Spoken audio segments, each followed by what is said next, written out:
Hey guys, it's Lori. So I wanted to share a recipe with you today it's a family recipe. It was my grandmother's recipe and I'm gonna make it to give as Christmas gifts this year to friends and family. So I thought that I would share that with you today. And this is going to be kind of like one of those blog posts that you read when you search on the internet for a recipe. And before you get to the recipe, you have to read their life story. Well, that's what this is going to be like. So I'll put a timestamp down in the description box if you just want to skip to the recipe, and that's okay. This is the recipe box that I have that has my grandma's recipe in it, and this recipe box is very special. My grandmother passed away in July of 2009. I have some family in California. We're in Ohio, and I have family in California, and two of my cousins came, and they wanted to look around and just at grandma's house and just kind of see, if they could find something that they could take home with them. And I was the executor of grandma's estate, and it was fine. I mean, nobody in the family minded whatsoever. So I said, yeah, absolutely, let's do it. So we went to grandma's and they looked around and they found some nice little things that they wanted to take home with them, and they did. And while they were at it, they checked in her kitchen cabinets. They were just kind of looking around to see, because she did have like some old dishes. And me and my cousins, we kind of remember some of those things from when we were little, like the little plastic cups she would let us use and stuff like that. Anyway, they found her recipe box and they started to look through it, and they asked me, can we take some of these with us?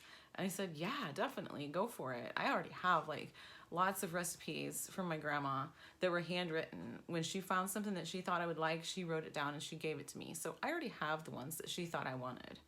The ones that she wanted me to have, I already have in her handwriting. So I'm like, yeah, go for it. So I don't remember if they took like the whole recipe box or if they just took a few. I think they just included, well, I know they just included like their favorites in this recipe box. And let me just show you. They are really into like scrapbooking and stuff, so they made it special. This is a little note they put in the front. That's my two cousins right there. And they put this little note in the front. While we were in Ohio, we found grandma's recipe box and pulled out several recipes that were our favorites. We decided to create a recipe box for us women grandkids. We copied them because grandma's writing is as much a part of the recipe as the ingredients. Our hope is that you will enjoy both looking at and preparing these recipes. So yeah, that was really nice. And then they did the divider cards with little quotes on them. And yeah, and then all the recipes are in grandma's handwriting. So they just copied them onto recipe cards, and even if they had something in the back, they even included that. And as you can see, I have one with a little post-it flag, and that is, I just pulled the post-it flag right off. Doggone it.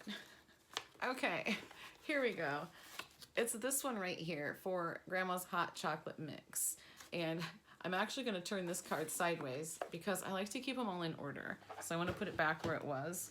And obviously my little tag just slipped right off. So that wasn't part of the plan, but I have the ingredients already sitting back behind me. It's powdered coffee creamer, like a coffee mate, and powdered sugar or confectioner's sugar, whichever you wanna call it, and dry powdered milk, and some Nestle's Quick, which is now called Nesquick, but it was always Nestle Quick when I was growing up, so that's what I always call it still. But that's the ingredients. So let's go ahead and put it together, and yeah, let's do it. Guys, I was not recording. I thought I just recorded me throwing all the ingredients together, but this is all those ingredients that I just showed you, just simply dumped into a bowl with no rhyme or reason. Dump them in and stir them up. That's it. Just dump them in, stir it up. You can cut this recipe down if you just wanted to make a little, but I'm going to be giving this as gifts to a lot of people. So I went ahead and made the full recipe, and I'm going to store it for now in these Ziploc bags. And when it gets closer to Christmas, I'll go ahead and put them in the jars and decorate the jars, and yeah, that'll be awesome. So this is it. This is the hot chocolate mix, hot cocoa mix, whichever you prefer to call it. We've always just called it hot chocolate mix, but yeah, super easy. I mean, it couldn't get any easier than this, really, unless you just go out and buy a box of Swiss Miss, but that wouldn't be the same now, would it? All right, so I'm sure you'll be seeing this when it gets closer to Christmas, when I put it in the jars and get them all decorated. But here you go. If you really want to get in there and stir it up good, you can use a wire whisk, which is what I switched to, and it works out lots better. So when you are serving this hot cocoa, to serve this hot cocoa, you just mix it with water. That's it. You put your desired amount of hot cocoa mix, which is usually like a couple tablespoons, in 6 or 8 ounces of hot water, and that's it.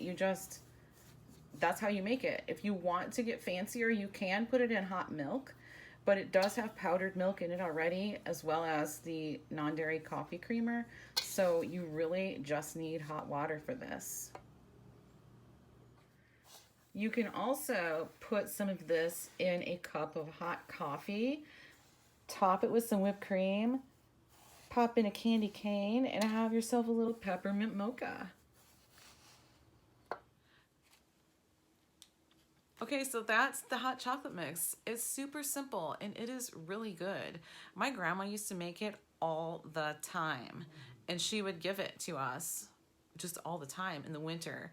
And when all my kids were still at home, they would go out and play in the snow or have snowball fights, build a snowman, go out and shovel snow to make some money or whatever. They were constantly outside doing something, and they would come in and they would want hot chocolate, and they wanted grandma's hot chocolate. So I mean, they absolutely loved it. It was really, really good. I haven't made it in a very long time, so I was really excited to put it together, and I'm excited to give it for Christmas gifts this year. I'm just gonna get some jars. I may have jars here that I'll use, or I may go out and buy some jars. I don't know yet, but I do have a lot of jars, so I might just use some of the jars I already have and maybe decorate them with some ribbon on top or something like that, and wrap them and give them as Christmas gifts. So yeah, it's just a little like favor type Christmas gift, you know? It's kind of for everybody. Like even people like we don't usually buy for. I'll just give them one of those. So yeah, okay. That's it, guys. Thanks so much for watching, and I will see you in the next video.